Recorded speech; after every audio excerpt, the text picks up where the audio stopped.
Oh, face à face. Thank you, Lord. Thank you, Jesus. Thank you, Holy Ghost. Nous continuons simplement notre série d'enseignements intitulée Ranime la flamme. Aujourd'hui, nous sommes à la 4e partie et nous croyons que le Seigneur va encore vous bénir. Nous avons précédemment dit qu'il est important d'être zélé afin d'être capable de répondre correctement à la charge qui nous est donnée par le Christ. Dans la première partie de notre verset de Romains chapitre 12 au verset 11, nous avons parlé du mot zéo, un mot grec qui signifie bouillir de chaleur, être chaud.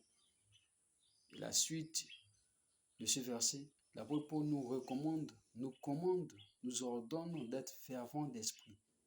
Donc la deuxième partie ici de ce verset, il dit ici, soyez fervents d'esprit. Soyez fervents d'esprit.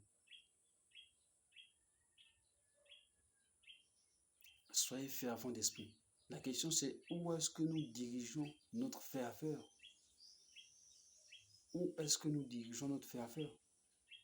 Dans la paresse? Où est-ce que nous dirigeons notre ferveur? Dans la calomnie? Dans la division? Dans la jalousie? Où est-ce que nous dirigeons notre ferveur? Vous savez, dans l'église, il y a ceux qui sont toujours disponibles pour commenter les choses inutiles avec ferveur, pour dire les choses inutiles avec ferveur, sans pareil. Non, ils deviennent comme des policiers dans l'église, ils deviennent comme des gendarmes dans l'église, juste pour commenter certaines choses qui n'ont rien à y voir avec la prédication du jour, qui n'ont rien à y voir avec le ministère du jour. Mais quand vous observez leur vie spirituelle, il n'y a rien de stable. Il n'y a rien de stable, sauf le sable. Sauf le sable, c'est pourquoi ils ne progressent pas. C'est pourquoi la vie spirituelle ne progresse pas, parce qu'elle est bâtie sur le sable. Elle est bâtie sur la paresse, elle est bâtie sur la calomnie, elle est bâtie sur la division, elle est bâtie sur la jalousie. Ils ne sont pas en réalité fervents d'esprit.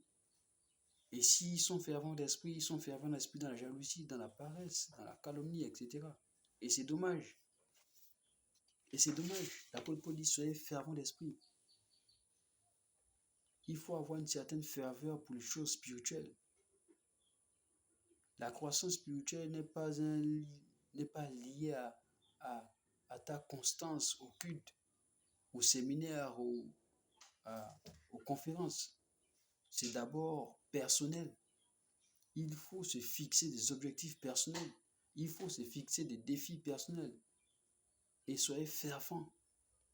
Soyez fervents dans la prière. Soyez fervents dans le jeûne. Soyez fervents dans la parole. Soyez fervents dans la méditation. N'attendez pas toujours que l'on décline un jeûne à l'église, ou une prière à l'église, un séminaire à l'église. Vous pouvez vous-même faire vos propres séries de jeûnes, séries de prières, séries de lectures bibliques. Soyez fervents d'esprit. Ne dormez pas partout où on vous trouve. Soyez focalisés, soyez audacieux, soyez précis. Il y a un temps pour tout. Il y a un temps pour tout. Il ne faut pas confondre les temps, il y a un temps pour tout. Le temps de la prière n'est pas le temps n'est pas remplaçable. Le temps de la parole de Dieu n'est pas remplaçable. Le temps de la méditation n'est pas remplaçable. Le temps du jeûne n'est pas remplaçable. Soyez précis, soyez organisés, ordonnés.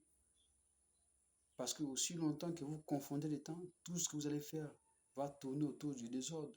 Il y aura du désordre dans votre prière, il y a du désordre dans vos jeûnes, il y aura du désordre dans vos temps de lecture, il y aura du désordre.